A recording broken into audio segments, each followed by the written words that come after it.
to thank you guys for having us tonight and congratulate everybody on all their successes they had in their high school season and all of the Hall of Honor recognitions to all the coaches. I was lucky enough to have a great high school coach and Coach Tim Storch at Troy Athens, who really impacted my life significantly. And I'm really honored to be up here tonight to honor Steve Clark.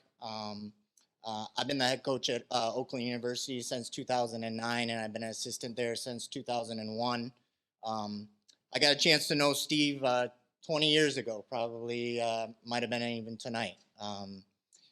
ODP, and just had a chance to, you know, I've had the opportunity to be his coach, recruit him, uh, be his assistant coach, be his goalkeeper coach, become a fan of his, become a friend of his, become part of his family, and become someone that I love dearly.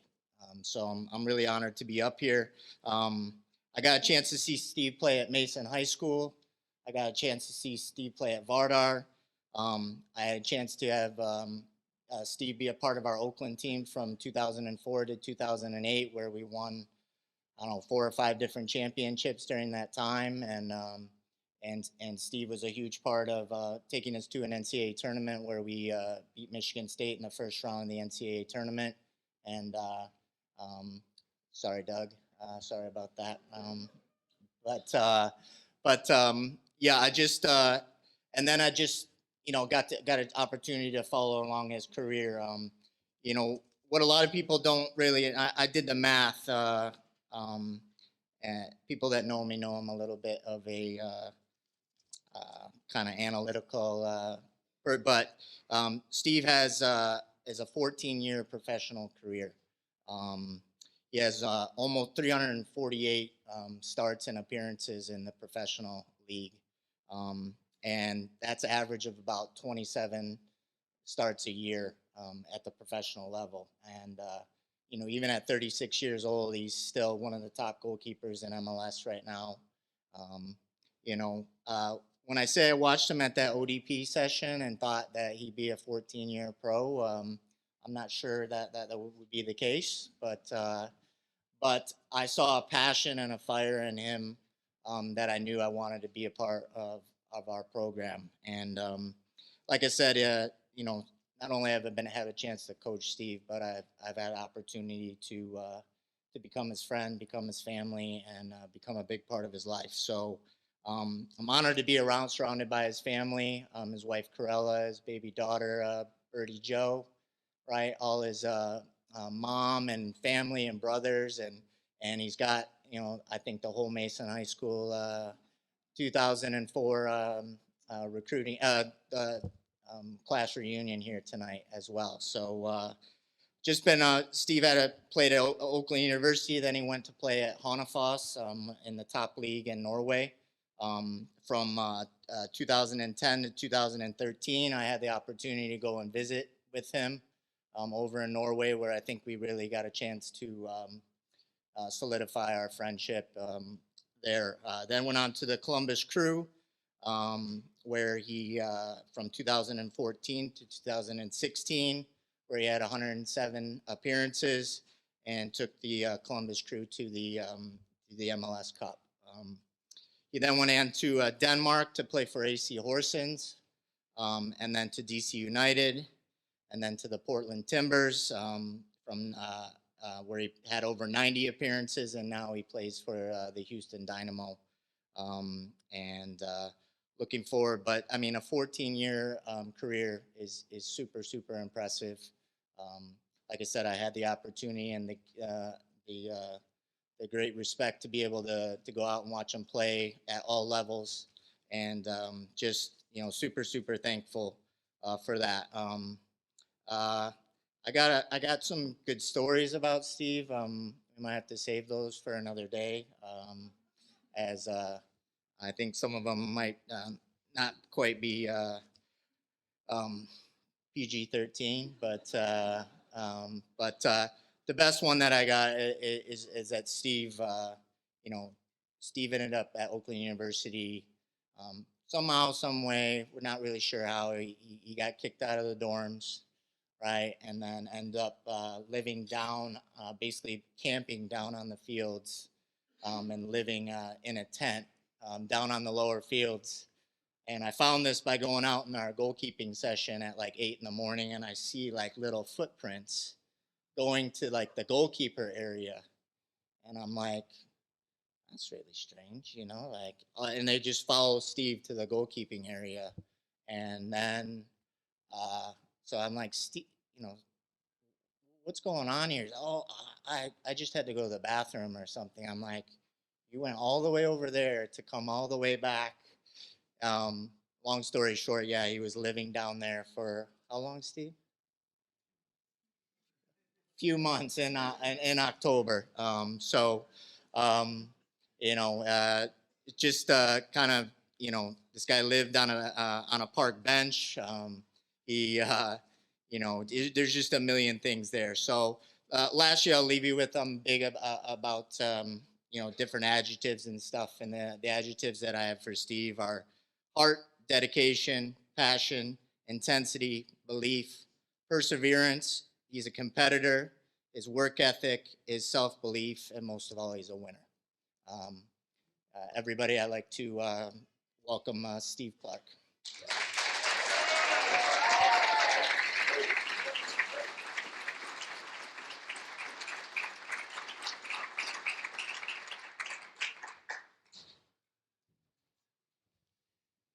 How's everybody doing?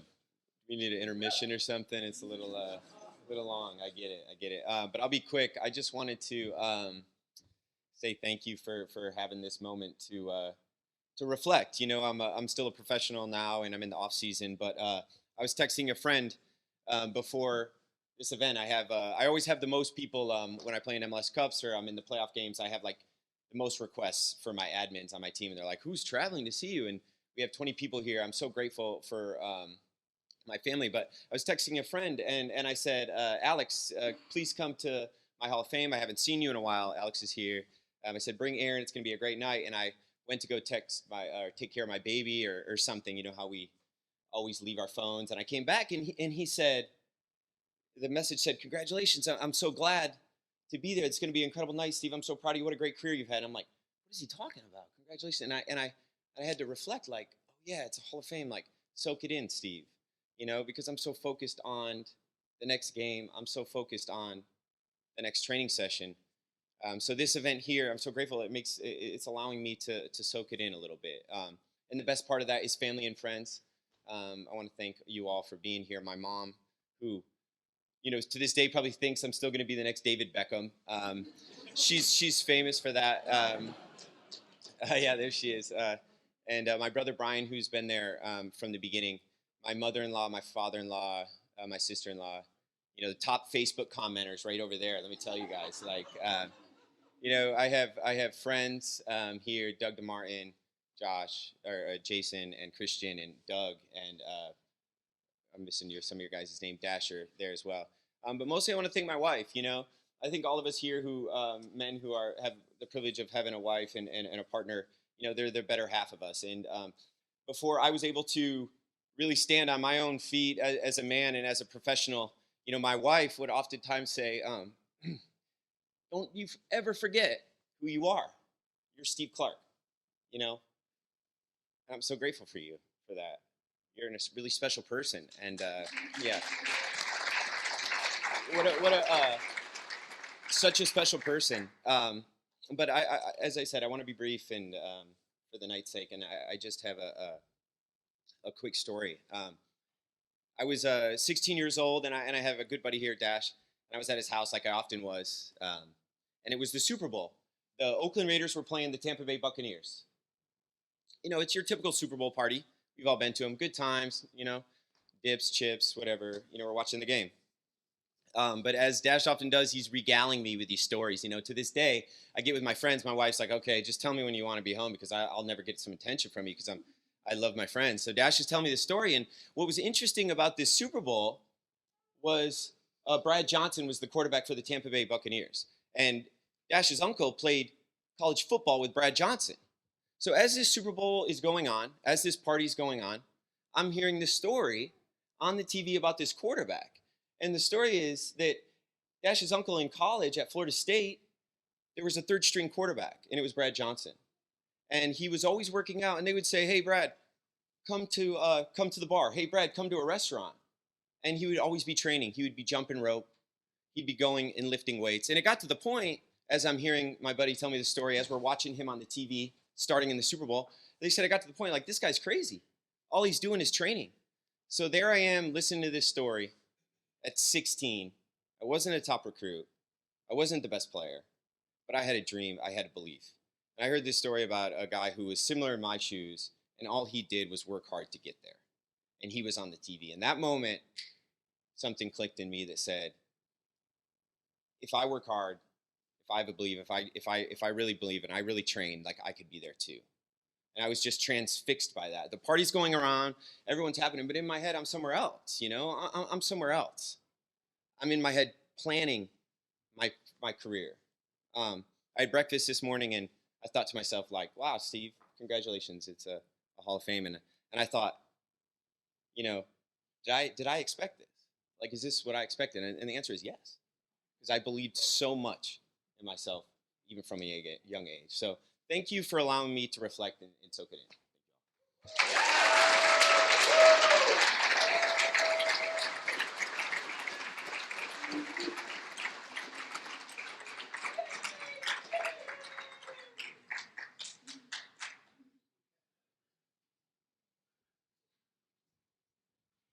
Congratulations again to our Hall of Fame inductees. At the end of the night, we'd like to have our inductees. We'll come over for some group pictures afterwards, so please certainly stick around for that. Hopefully, for you young men, it's inspired you a little bit. For your families, same thing, to hear some of these stories about the coaches, but the players themselves too, and the beliefs that they have. Now it's time to honor you. Talk about this. You mentioned how this moment right now for you is taking it all in, right? You're a professional athlete. So what does it mean right now to you to be inducted in the Michigan High School Soccer Coaches Association Hall of Fame? You know, it's pretty cool. Like I said in my speech, it's really nice to reflect with all my friends and family. You know, I think the best part about the game are, you know, awards are nice, success is nice, but really the relationships along the way. So tonight's been a fun night. I can imagine. You know, you brought your family here. You have all your teammates from Mason as well. What's it like for them as well to be along for this ride with you? It's great, man. Like I said, you know, I'm going to remember the night and the award, but I'm going to remember tonight hanging with my good buddies. As you get older, as we all know, you don't get to spend as much time with your friends as you'd like. So I'm really excited to do that. Very cool. And you've been a professional athlete for 14 years. What's it like, you know, and what would your message be to young athletes here in the state of Michigan when it comes to soccer about, you know, going in after their dreams and like what you said, believing in yourself? Yeah, you know, a good starting point is that things are possible. It's possible to become a pro athlete. You know, I did it, and it's not easy, but it's possible. So I'm really grateful for this journey. I'm grateful for my faith to get there. And it's been a great ride, and it's not over yet. So, No question. Steve, thank you very much. Awesome. Thanks so much. Hey, no, thank you. Love the network, man.